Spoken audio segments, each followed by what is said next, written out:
상황에 맞는 적절한 대처 능력은 승패를 좌우합니다. 빠름과 느림 또는 나아감과 물러남에 있어 한 가지만 잘 해도 위대해질 수 있고 둘 다 잘하면 탁월한 고수가 되며 두 가지를 두서없이 사용하게 되면 자신뿐만 아니라 주변까지 피해를 줄 수도 있습니다. 고려 인종 때 승려 묘청은 초반에 도참서를 근거로 인종의 신임을 얻었습니다. 그리고는 개경에서 서경으로 수도를 옮기자는 주장을 하게 됩니다. 서경은 지금의 평양이자 과거 고구려의 수도였던 지역입니다. 그런데 인종은 묘청의 생각과 주장을 서서히 신뢰하지 않게 되었고 그의 본심에 대해 의심을 하기 시작합니다. 그러자 묘청은 불안한 마음에 먼저 반란을 일으키게 됩니다. 묘청의 반란을 진압하는 대장군은 김부식이 선정됩니다. 그런데 반란이 일어난 급박한 상황에서 김부식의 행군은 느리기만 했습니다. 김부식의 생각은 묘청 세력의 반란 준비가 기본 5년 이상은 되었을 것이기 때문에 섣불리 빠르게 공격하면 오히려 복병의 기습을 당하거나 성 앞에 이르러도 큰 저항에 직면할 것이며 서경의 주변 성들의 군사가 호응하면 포위까지 당할 수 있다는 것이었습니다. 또한 외적과의 전쟁이 아닌 같은 고려 군사들끼리의 전쟁인 만큼 굳이 대규모의 접전을 벌여 백성들에게 피해를 주고 필요 이상으로 병사들을 소모할 건 없다는 생각도 있었습니다.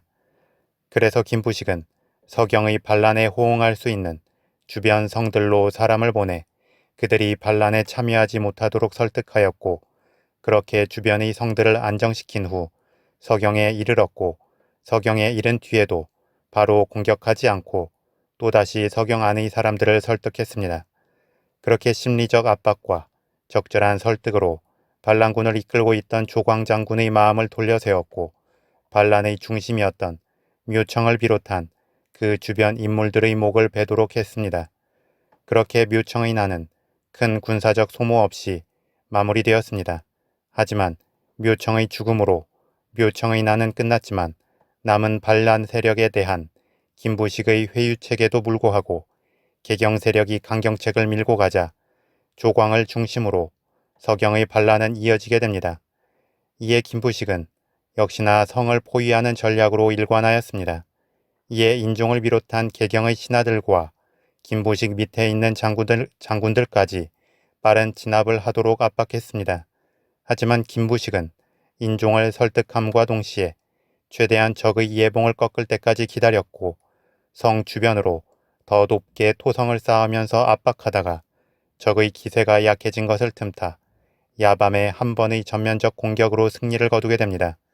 그리고 곧이어 바로 항복하는 사람을 죽이지 말라는 명령과 백성들을 약탈하지 말라는 명령을 내리면서 피해를 최소화시키고 안정을 도모합니다. 김부식의 지구전이 무조건 맞는 전술은 아니었을 수도 있지만 적어도 김부식의 성향과 능력에서 최대한으로 잘할 수 있는 전술이었다고 할 수 있습니다. 반란의 혼돈과 두려움을 잠재우고 빠른 안정과 결과를 원하는 왕과 신하들 그리고 본인 주변의 장군들의 압박을 견디고 뚝심 있게 자신의 주관을 밀고 나갈 수 있는 것도 큰 능력이기 때문입니다. 이는 임진왜란 때 7천량 해전에서 선조의 공격 명령과 자신의 오판으로 무모하게 돌진했던 원균이 패했던 것과 비교되며 2차 세계대전 때 승리에 목말라 있던 처치를 비롯한 주변의 압박에도 불구하고 꿋꿋하게 자신이 승리할 수 있을 만큼의 보급을 확보하기 위해 기다렸다가 결국 승리로 이끈 몽고메리 장군과 비교되며 국력의 열세에도 불구하고 자신들이 제일 잘할 수 있는 포위 전략으로 프랑스군과 미군을 몰아낸 보응우엔잡 장군과도 비교가 됩니다. 한편 비슷한 상황에서 다른 전술적 움직임을 보인 사람이 있습니다. 그는 삼국지에 나오는 사마의입니다. 관우가 형주에서 패배하자 상용을 지키던 맹달은 총나라를 버리고 위나라 조비에게로 넘어가고 그의 총애를 받게 됩니다. 그런데 위나라에서 조비가 죽고 조이에로 권력이 넘어가면서 맹달에 대한 관심이 떨어지자 제갈량은 맹달을 회유하여 다시 총나라로 넘어오도록 설득합니다. 이에 맹달의 반란 조짐을 눈치챈 사마의는 맹달에게 서신을 보내 심리적으로 안심을 시킵니다. 그 시기에 사마의는 상룡에서 300km 떨어진 완성에 있었고 완송에서 황제에게 반란에 대한 보고와 진압 허락을 받으려면 한 달가량이 걸릴 수 있었습니다. 그래서 사마의의 서신을 받은 맹달도 이러한 사정을 눈치채고 빠르게 방비를 하지 않으면서 느긋하게 있었습니다. 그런데 사마의는 황제에게 보고하지 않고 300km의 거리를 8일 만에 주파하여 맹달을 죽이고 상용을 차지하게 됩니다. 사마의는 맹달의 반란 조짐을 보고 그것이 단순히 맹달만의 생각이 아닌 제갈량이 뒤에 있음을 눈치챘습니다.